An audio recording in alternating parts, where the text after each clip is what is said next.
Hey, welcome back to the channel. Good to see you again. Hope you're all well. Hope you're staying warm. Actually, it warmed up here, so it's today it's averaging about 0 degrees Celsius, which is like balmy summer weather for us. But anyways, I still have work to do on the bench. So today on my bench, I got a Kenwood. I've never had a Kenwood before. This is going to be fun. This is a KR4600 AM/FM stereo receiver. Pretty sexy looking thing, I think. It's got a dark glass on it and it's got lots of features. Bass, treble, balance, volume. It's got 2 tape loops, A and a B. It's got 2 phono inputs, an auxiliary, and the standard AM/FM, and 2 sets of speakers. It runs 2 sets of speakers. It's a heavy thing. It's quite heavy and big. I don't know how wide it is, but it's fairly wide. Okay, in the back, you got all the inputs. The DIN input for the tape loop A. It has links for breaking the bond between I think this is for the power amplifier, but it's not. They don't really say that. It just says adapter in and out. So I think this is the last shot before the power amplifier. And strangely enough, on the back they go AM/FM stereo tuner amplifier. On the front it says receiver, so I don't know why they make that differentiation. Antenna inputs. It's got these funky speaker connectors. I kind of like these. They have a good action to them, and they feel solid. And a couple courtesy outlets. And curiously enough, it's got a FM multiplex output. I wonder why that is. Usually around this time when they were making stereo equipment, they did away with this. This is something you saw in the 60s. If you wanted to add a separate FM, if you weren't happy with the FM demultiplexing in the stereo, you could seek out your own and add it in there and get that little 2% extra performance out of it or whatever. So this came in with a bunch of other stuff, and with the Harman Kardon receivers. And I don't know what's wrong with it, so we're going to test it out. I did plug it in the other day and it does light up, but I don't know what we have for sound, if anything. I can hear something hissing in the background there. Let's try AM. AM's working. Or visit our morning. Want to wish my wife Valerie Left. Sinclair happy Right. birthday today, please. Happy birthday. Means the family. Okay, let's try FM. FM muting. Switch it. No antenna.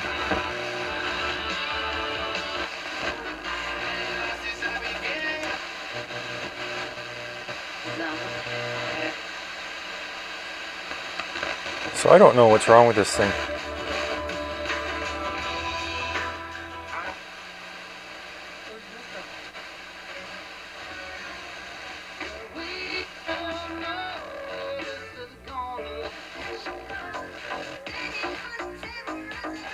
Let's see if we can pick up some stereo. Let me hook up an antenna here. Piece of wire.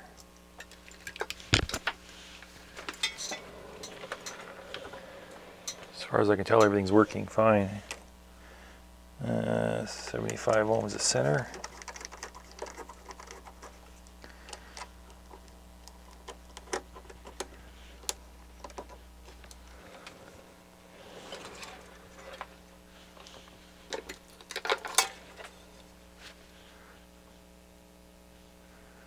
Okay, we're getting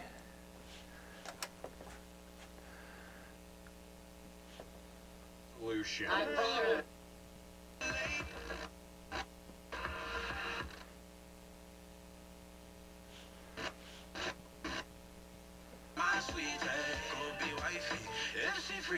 Okay, we're getting full signal strength. We're picking up strong stations, but we're not getting stereo. Unless the indicator's out. I don't know if the tuner has a problem.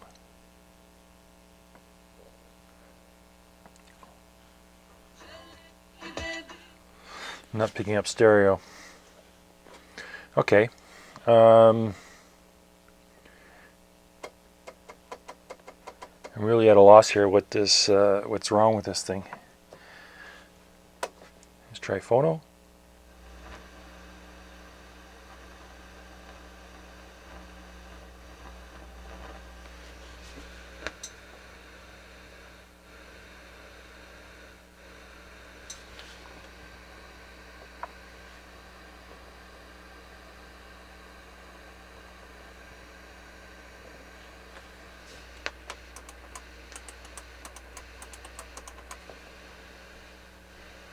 The knobs sound clean.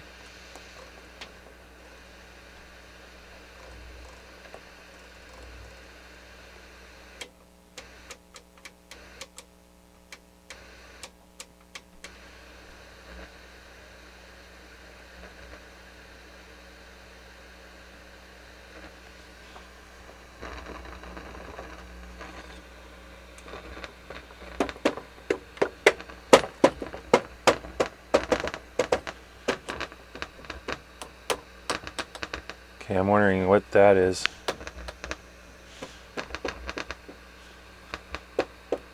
Something going on inside, maybe cracked solders.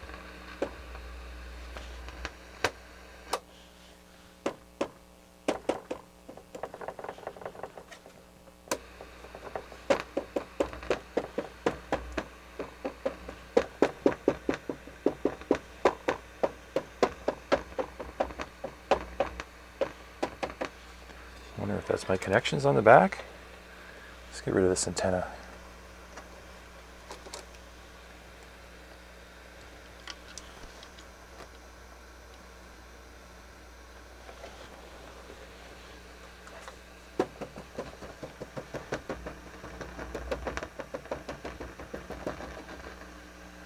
Okay.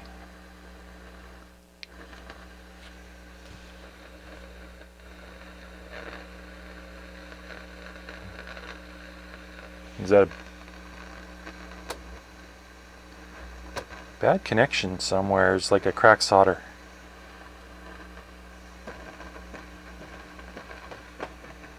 And it seems to, when I tap on it, it seems to affect it. So that tells me it's a cracked solder. Or a dirty connector. Oh, it stopped. So what I'm going to do here, I'm going to contact the owner and ask him exactly what the fault is with this thing, just so I'm not missing something that's obvious or something that's intermittent. Seems like it's working, but I don't want to take my little test there as a testament that it is. So let's have a look inside. Okay, I removed the covers and bottoms. Very nicely built unit. It's got a nice huge heat sink here. Power amplifier down below. All the lamps here. These are all just in a little rubber. All the lamps are replaceable. Pretty cool. Tuner section.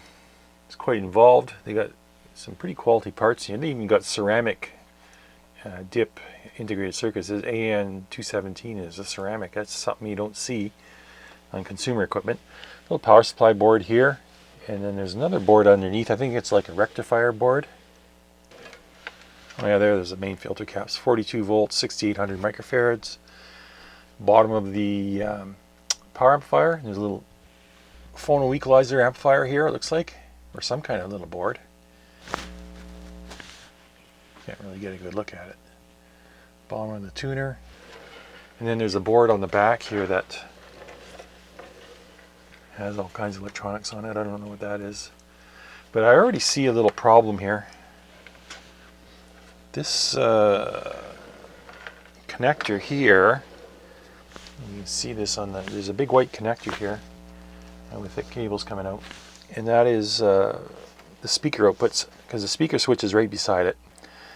And this is cables that go right to the back to the speaker connectors. So I'm looking here and I already see cracked solder joints on this. So let's try this out. I got it plugged in.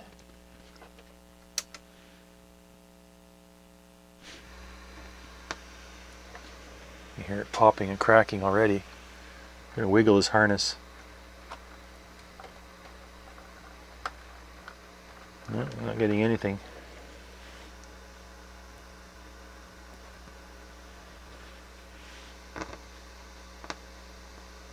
He definitely got something loose or cracked.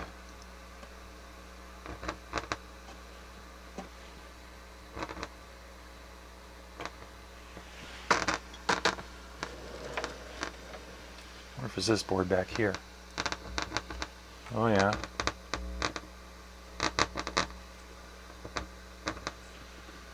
Seems like there's a lot of action going on here with the this shaft here is their tape monitors for the 2 tape monitor loops, and then there's a switch back here on that printed circuit board I was pointing out, and there's bad connections on that, so I'm gonna have to disassemble the whole back of the amplifier here and get in there and resolder everything. That's probably a lot of the problem, is a lot of these have cracked connections all around the RCAs and the switches, so we'll get on that. I have to disassemble everything here to get in there. Okay, at least I know where to start.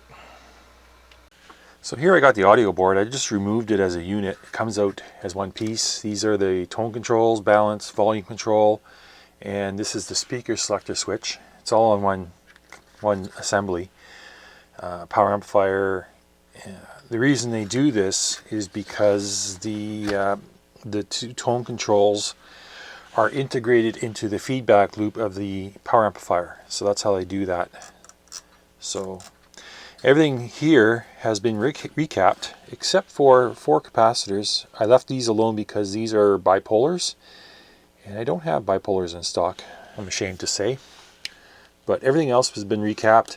I went through with the schematic and determined which capacitors were in the signal path, and any ones that were in the signal path got audio grade caps. Any of them that were for power supply filtering just got regular grade capacitors. So it's all done. I still need to clean this switch. This is a speaker switch here, and the output. This is where I found cracked joints on the output. These what are these 8 lines go out to the speaker connectors at the back of the unit. So we got system A, system B, and it's all switched through here. There was cracks on these joints. So I'm guessing that was the cause of complaint from the owner. What else did I do here? Oh yeah, I replaced one resistor here. This is a 330 ohm, 330 ohm resistor. It measured at 400 and something. It was way out of tolerance. These 2 resistors drop the audio output for the headphones. These 2 pins here go to the headphone jack, left and right channel, and these are the dropping resistors. So one was really out of tolerance, the other one was okay. So I replaced that, so they're both in balance now. Didn't find anything else wrong with this board. Treated the pots again. Even though it didn't need it, they were clean when I first initially tested. So everything's good here. That's kind of interesting. They have these silver can transistors. These are 2SA 620s. Kenwood used a couple of these. I don't know if they're supposed to be touching though. I should move those apart from each other. Metal can transistors. These are this is the input pins, left and right channel, and then they have our, I think these are our long tail pair, these 2. And I put audio grade caps all throughout here. This amplifier used a lot of caps in all throughout the preamp stages and power amplifier stages. It uses a lot of caps. Didn't find any failed caps, but I did find a lot of out of tolerance, high ESR caps that went high in value from age. You know, when you got a 100 microfarad cap and you tested it, it comes back at 120 or 135 microfarad. It's not an overachiever, it's actually failing, so it's time to get rid of it. Then I went through and I did some resoldering here. I still need to clean this with alcohol, clean it all. I'm going to clean it all off so it's nice. I still need to resolder all of these switch connections because I don't think they're looking that great. And then that's it. I'm going to put it back in. Comes out as a unit, go back in as a unit. So kind of happy with this. Not much else to say. A few of the smaller electrolytics are replaced with film caps, just because they were the Elna caps. Let's see if I can find one here. Here's one. 50 volts, 0.04 or 0.47 microfarad. And if I check this with my tester, it comes back at 465 nanofarads, which is spot on for value, but it has a ESR of almost 200 ohms. Yeah, 220 ohms. So way out of tolerance. And a lot of these are high ESR. That's why they're out. Good quality caps. They use Nippon Chemcon. They use Rubicons. And they also used Elna caps. But these orange Elna caps have the epoxy bottom instead of the rubber plug.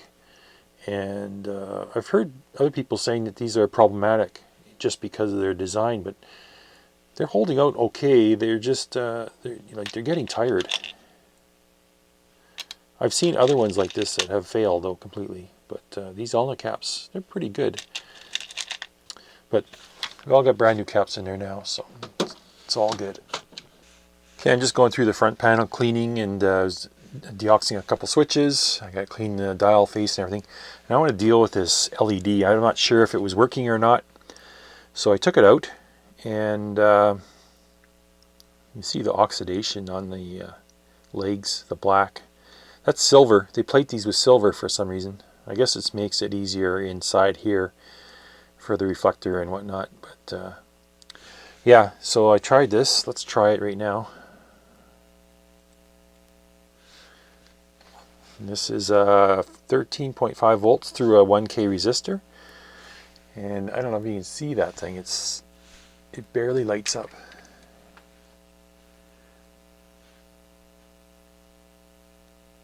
Can you see that? I don't know if you can.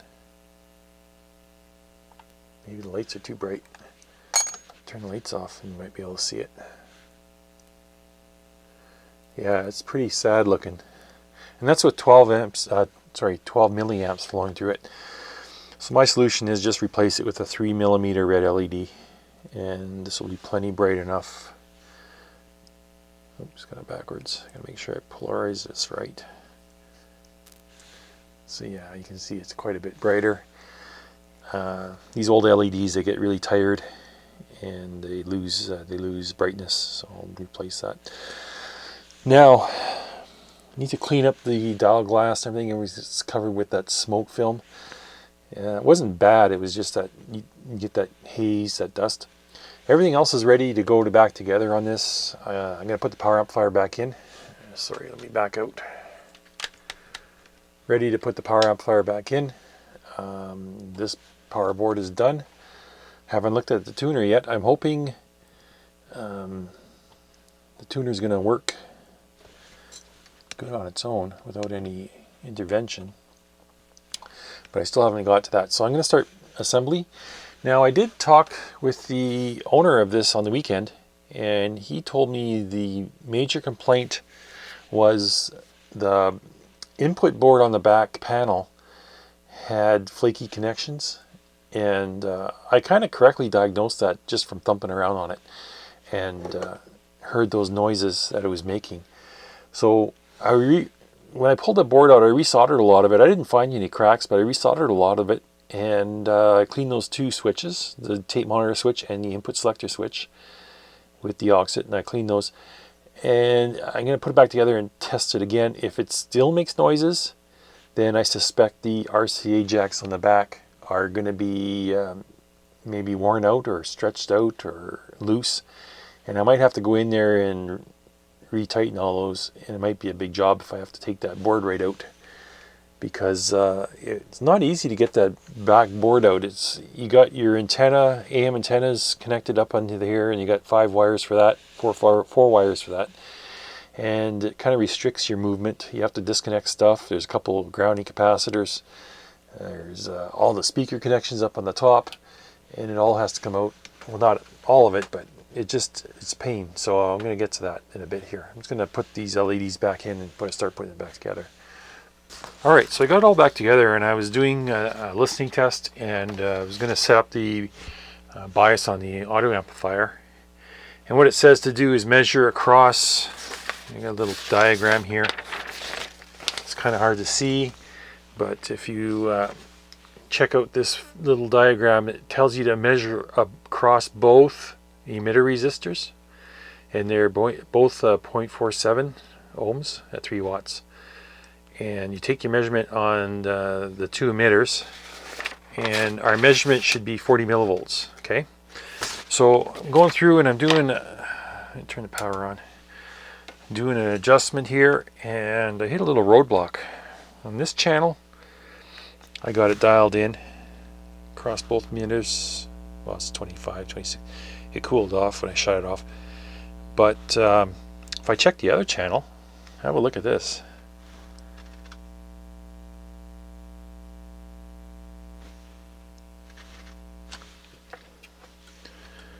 If I can get a stable reading here. You got 1/4 volt. And I'm thinking, what the hell? 1/4 volt across the two emitter resistors. So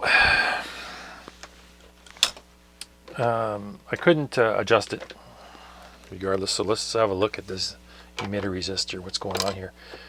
1/4 volt across 1 ohm is 250 milliamps, I think. So we can measure these emitter resistors right here. They should be 0.47s, and my meter will show up as 0.6, 0.6. Where's the next one here? 0.6. Last one. Oh, we got 10 megohms. Why is that emitter resistor open? That's very odd. And I was just listening to it. It sounded fine, but obviously that one channel is not working to its optimum. So I'm going to pull this resistor out. I don't think it's loose. Let's pull it out. Got the power shut off? Yep.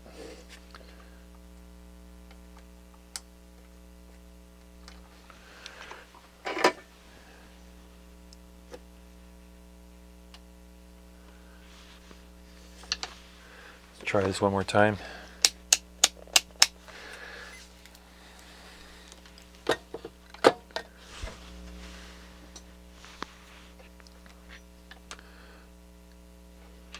And it's completely open. That is odd. So let's check the associated transistor, because if we got a bad resistor, maybe it popped because this transistor's bad. So let's check this transistor out. It's good that way. It's good that way. Looks good. Let's try this one. It's good. Okay, well, we got an emitter resistor there, that's why it's low. But we have no emitter resistor here. Okay, so I'm going to replace this and power it up. Another thing, the tuner is working pretty good. I've got a good signal strength. It's getting all the channels. It seems to be working. I'm just no FM light. I still haven't heard stereo decoding yet.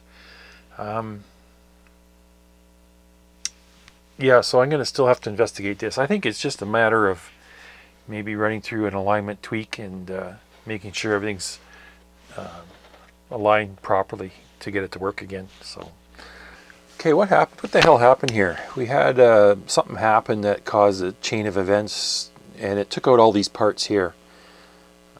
These 5 parts. This one I removed its complement to this one, so it's going to get changed regardless. It's still good. But I was doing some testing on the FM tuner, and I had it hooked up to speakers, and I was listening to both channels, and everything seemed fine.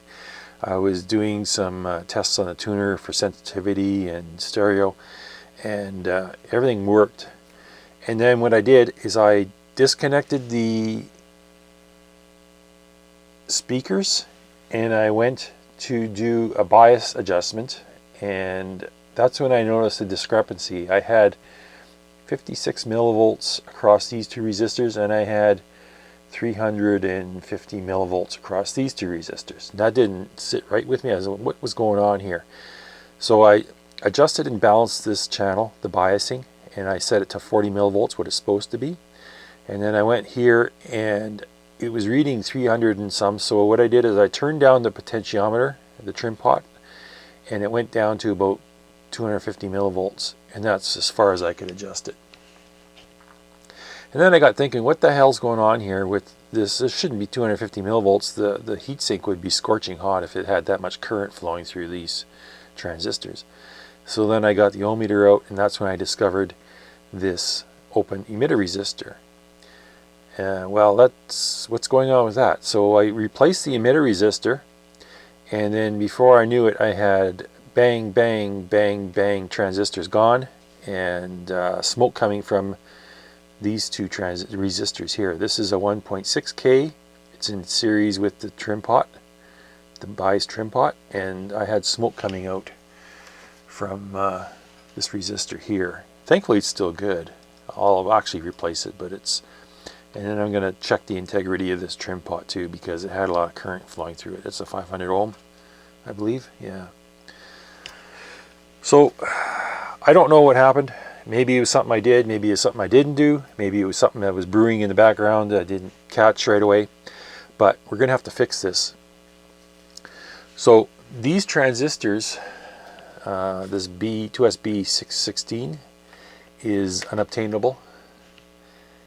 I can't find replacements, I can't find substitutions. So what I'm going to do something a little entirely different. I'm going to take out these two transistors, and I'm going to take out these two transistors, and I'm going to replace them with the Darlington pair, complementary Darlington pair. I have the Sankins MM2488, and then on the other end for the PMP side I got the MP1620s, and that should eliminate these two transistors, these two, and then I'll have to eliminate this resistor, and no, yeah, that's right. That resistor and this resistor. And then I'll have to wire these transistors in. What I'll have to do is modify the board. I'll have to drill a mounting hole, because these ones have different mounting holes. And then I might have to drill a couple holes through the printed circuit board to make my connection to here. And then we're going to go that way, I think. And we'll get this puppy running again, but that is really a mystery to me, what happened there. But it was probably something I did, because I was the only one in there at the time. So yeah, it's a real head scratcher. So let's get this fixed up. Let's get those Darlington pair in there, and let's start doing some testing. All right, so here's a look at the board after I reworked it. Removed the original bipolar transistors. The complement to this one was shorted. This one was here. Replaced them with Darlington pairs, and it's complementary, these two. Since these are Darlingtons and they already have the two transistors in them, I removed the two drivers and replaced them with a yellow jumper, just so it's obvious to the next guy what happened here.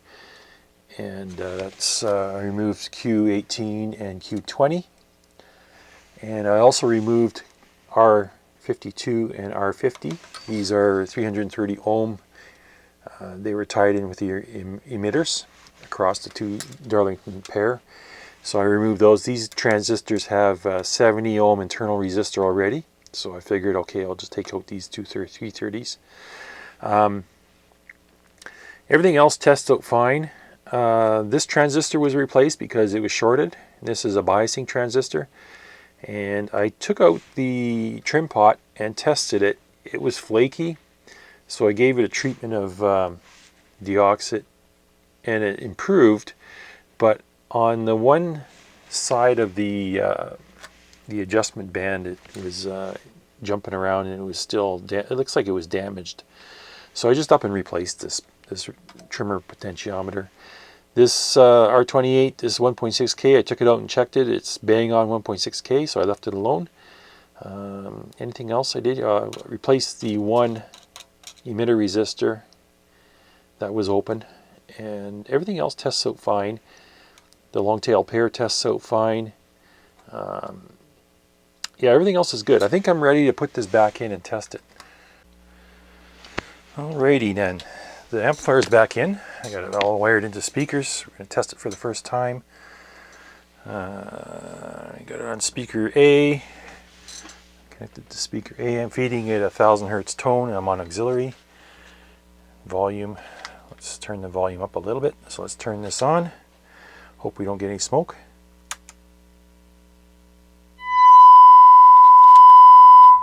And there it is. Left channel, right channel.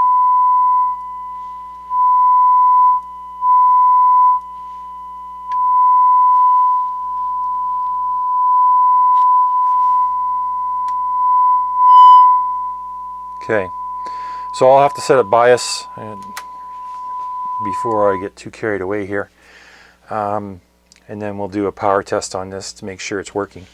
Still have to deal with the tuner.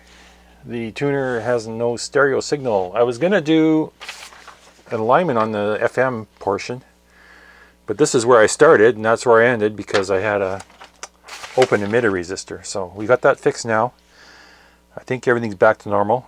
We'll know in the power test how it behaves compared to using the old transistors compared to the new. Okay, just for the sake of safety, I tacked a couple wires on where I need to take the voltage reading, just so that there's no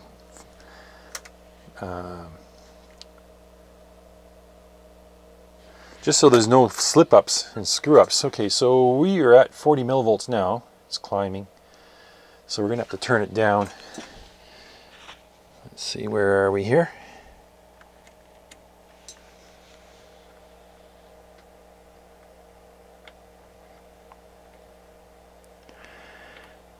Turn this down to 40.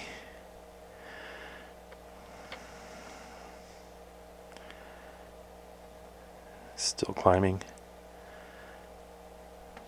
I'll leave it sit like that for a while. We already set up the other channel, but I'll check it again. I just want to make sure that this is going to be temperature stable. I also noticed I got a burned out light bulb here, so I'll have to deal with that as well. So we'll get to that in a minute. Let's get this amplifier working. Still warming up. What I'll do is I'll let this warm up, this amplifier, and then I'll tweak the settings so that it's bang on 40 for both channels, and then we'll move on to a power test. Okay, so we're all wired in to do a power test. I got the bias adjust finally. It took a while. I just let it cook for a long time. Heatsink warmed up a little. It's barely warm to the touch. And I'm consuming 22 watts.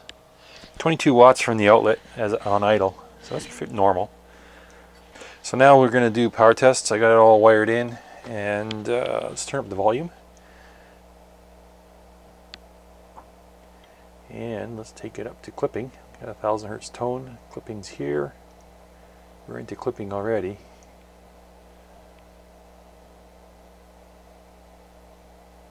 Left channel's on top. So I'll get the left channel first. This thing is supposed to be 32 watts per channel.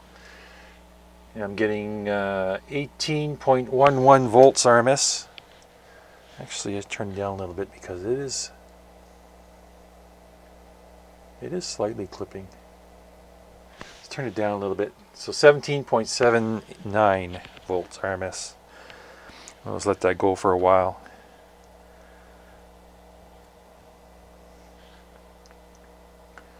It's behaving nice. No distortion, it looks like. I don't see any distortion.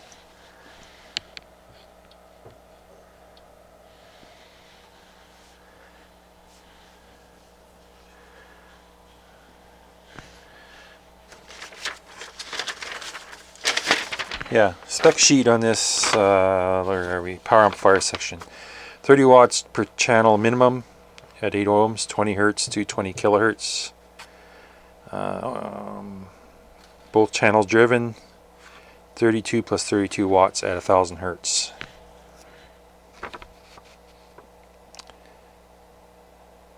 And 34 plus 34 watts into 4 ohms at 1000 hertz. I'm not going to test the 4 ohms. Dynamic power, 105 watts. I don't know what that means. Some kind of a amped up number.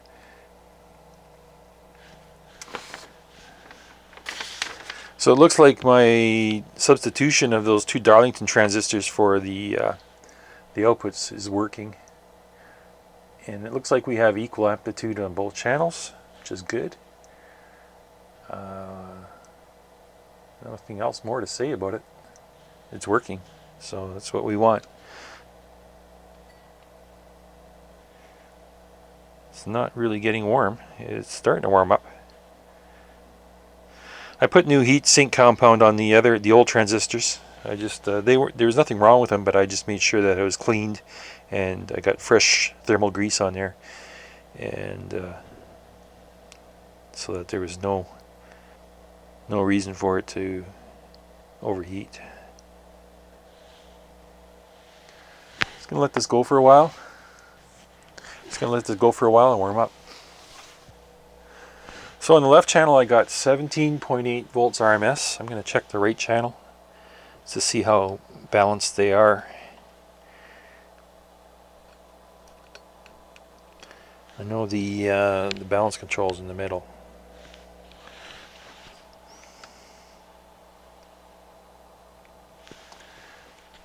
And we got 17.87, so it is very balanced.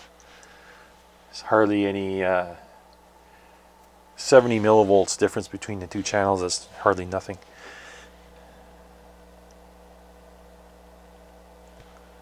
I'm not seeing anything with the power supply capacitors. They're holding out.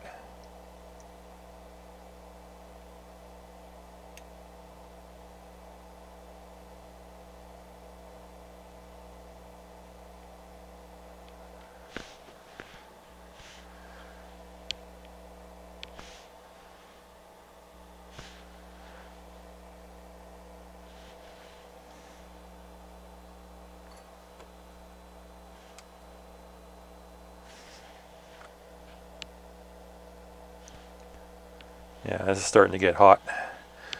I think it's been going for about 4 minutes now, 5 minutes. Actually 5 minutes now, so I'm just going to shut it down. And it's working, just as good as expected, so I'm just going to leave it alone.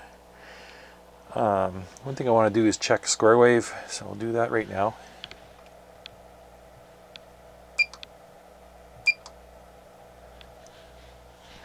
We'll see how square wave looks between the 2 channels.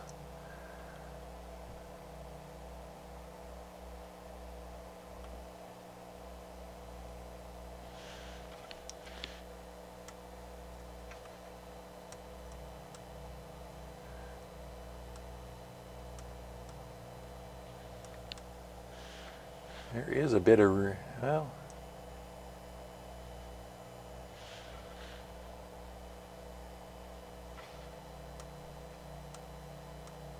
it's looking pretty good.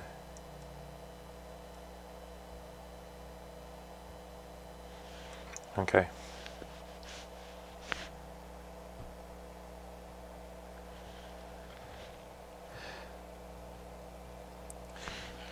Putting a square wave through an amplifier is a good frequency response test too. If you have nice sharp edges, rise and fall times, you're going to have a good fast amplifier that's going to have a high frequency response. So it's all good. I'm going to let this cool down, and then I'm going to focus my attention on this tuner. I still have to replace a burned out bulb, and I'll get to that. But I want to figure out why this tuner is not providing a stereo signal. So I'm on to that next. Alright, so I got my signal generator on, 98 megahertz, feeding it a modulated FM tone of 2.5 kilohertz. I tune it in. You can see our signal generator is right here. And there's our modulated signal. So what I'm going to do is I'm going to increase the modulation frequency up towards 19 kilohertz, and I'm going to see if it's going to lock in as it should. So let's turn this up. 5 kilohertz, 6, 9, 10, 12, 14, 15, 16 kilohertz,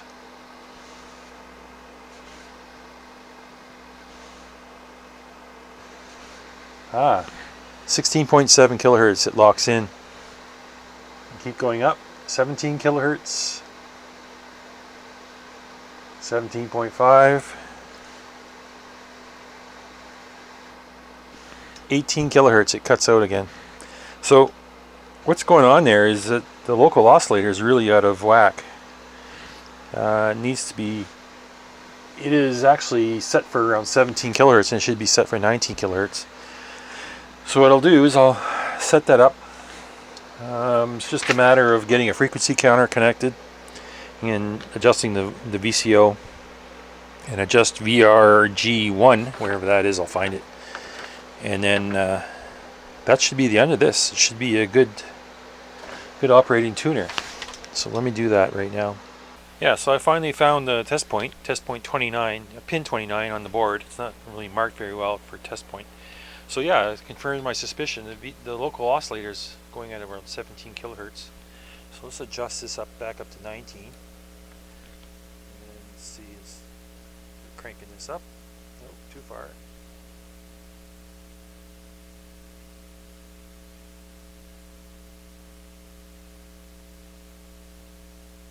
It was too far out of alignment. It wouldn't lock with the pilot signal from the FM broadcast. Okay, looks like it's working. Picking up stereo stations now.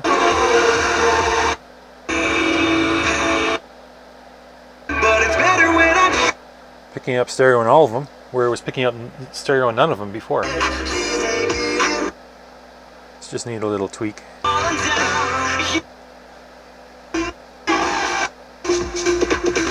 Yeah, they're all working good. Even the weak ones.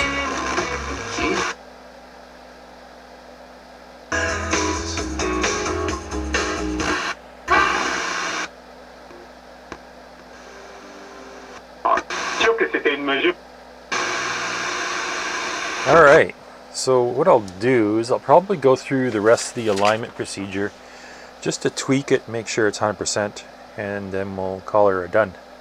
Alright, so I'm just going through and checking the inputs on the back. That was the original complaint from the owner, and seems like everything's working normal. You got phono 2, or that's phono 1. No, that's phono 2, sorry. And there's no noise when I shake the connections around or bang on the back like it was before. Let's try phono 1. Nothing's making any noise. And the auxiliary. Turn up the volume.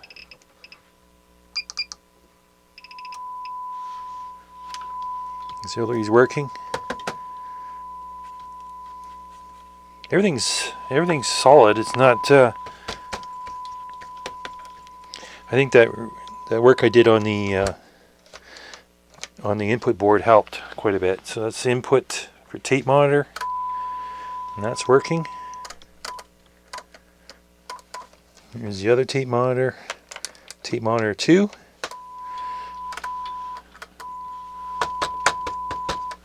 So it's all working good. I'm going to wrap it up, get this back to the owner. I'm sure he'll be happy with it, and call her a day. This was a tough one that I still don't understand why that amplifier grenaded itself. Maybe that's just one of those things on these old receivers, is sometimes they just blow up. But I don't think that, I probably did something that, but I'm going over in my mind over and over again what I could have possibly done to cause that amplifier to blow up like that. Like I said, I was testing the FM tuner, and I was trying to get stereo stations, and then I decided to flip it on its side and adjust the bias, and that's when I noticed the weird voltages on the across the emitter resistors. So something happened. Anyways, it's fixed now, so it's time to go back home. All right, talk to you later. Thanks for watching. Take care.